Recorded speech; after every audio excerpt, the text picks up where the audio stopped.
नमस्कार दर्शकों, कल है मकर संक्रांति। आप सबको मेरी तरफ से ढेरों शुभकामनाएं। आज हम दो बातों पर चर्चा करेंगे। मैं गुजरात राज्य से अहमदाबाद से बात कर रहा हूं। दर्शकों, यहाँ पर मकर संक्रांति के दिन पतंग उड़ाई जाती है, तो उसका क्या कारण है, पतंग क्यों उड़ाई जाती है, उस पर चर्चा करेंगे।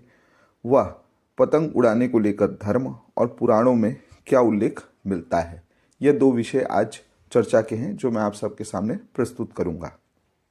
मकर संक्रांति केवल एक त्योहार नहीं बल्कि सूर्य साधना और जीवन में सकारात्मक परिवर्तन का प्रतीक है।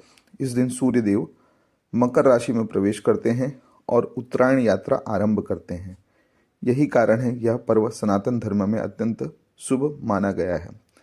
धार्मिक और पौराणिक दृष्टि से पतंग उड़ाने का गहरा अर्थ है। पुराणों में प्रत्यक्ष रूप से पतंग उड़ाने का वर्णन नहीं मिलता, लेकिन इसके पीछे का भाव और संकेत स्पष्ट रूप से मिलता है। जैसे कि विष्णु पुराण और भागवत पुराण में सूर्य को आत्मा, चेतना और ज्ञान का कारक बताया गया है।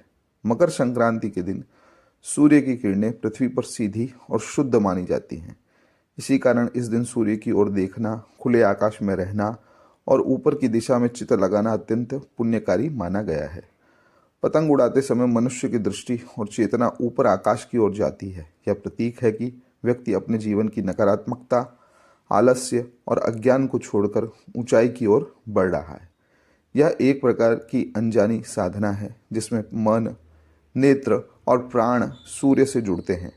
अब हम आयुर्वेदिक और आध्यात्मिक मान्यता के अनुसार उसको समझेंगे। मकर संक्रांति के आसपास शरीर में कफ और आलस्य बढ़ता है। छतों पर पतंग जाकर उड़ाने से सूर्य किरणों का सीधा प्रभाव शरीर पर पड़ता है, जिससे रोग प्रतिरोधक शक्ति बढ़ती है और मन प्रसन्न होता है। यही कारण है कि हमारे ऋषियों ने इस काल को उत्सव के रूप में अपनाने की प्रेरणा दी। अब हम धार्मिक प्रतीकात्मक अर्थ भी बताएंगे। पतंग का अर्थ है जीवात्मा का यह प्रतीक है। डोरी का अर्थ है कर्म और अनुशासन का प्रतीक। आकाश का अर्थ है परम चेतना का प्रतीक। सूर्य का अर्थ है साक्षात देवत्व और आत्मज्ञान का प्रतीक।